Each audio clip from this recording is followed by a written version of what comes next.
The changes we are making are having a positive impact. The game is exciting, competitive, tough, and safer. We are making the game better while also evolving to a health and safety culture. That is a big priority.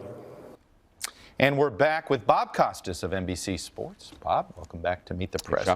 He said the game is evolving to a culture of health and safety, which is another way of saying it's not there yet. Oh, it's definitely not there yet, but I think Goodell actually is well-intentioned. You do think he is? Yes, I think he's absolutely well-intentioned as a human being.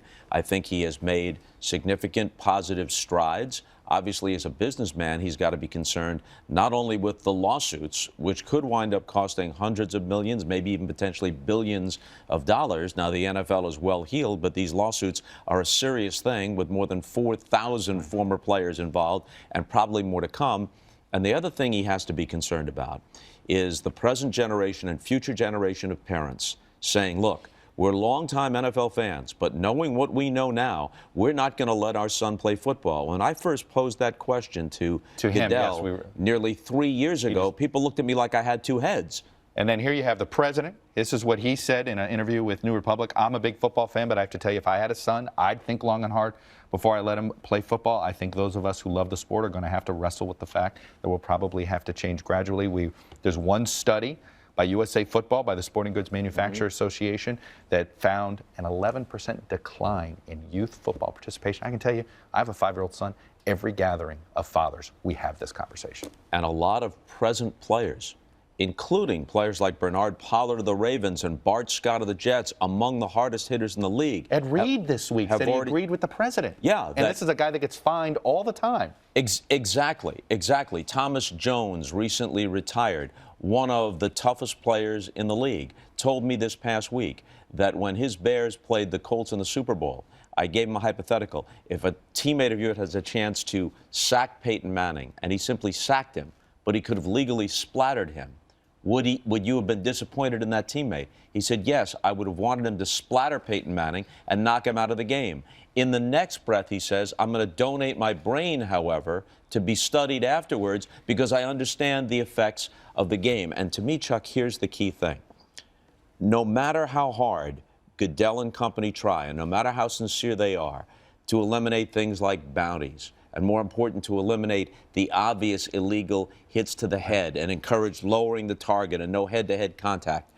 The way football is played, even legal hits are frightening. They're faster, they're stronger than they were even 10 years ago. Bernard Pollard's hit on Stephen Ridley of the Patriots in the AFC Championship game not only was a completely legal hit, it was celebrated as the essence of football. His coach, John Harbaugh, an admirable man, can be heard on NFL film saying, BP, BP, that's the way the game is played. And yet that hit is no less barbaric and no less dangerous than one that would get you suspended. So who takes the leadership role here? Is it the players?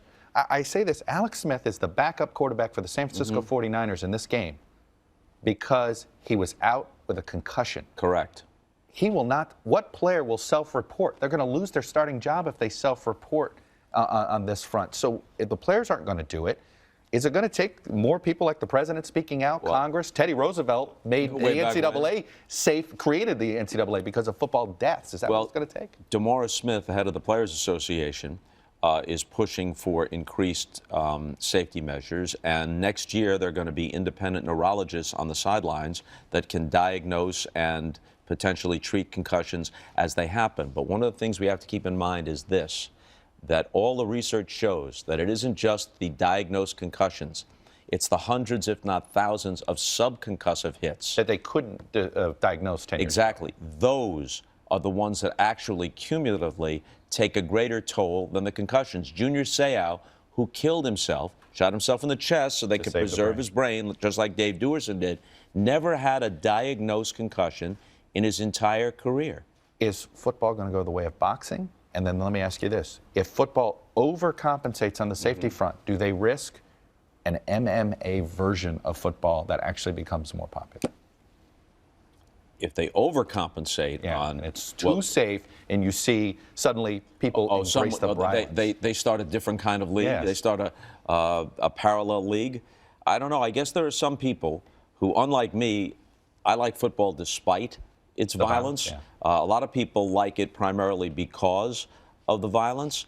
But I will say this, All right. for all the drama, the excitement, the strategy, all the appealing things about football, the way football is currently played in the NFL is fundamentally unsustainable. Bob Costas, I'm going to leave this part of the conversation here.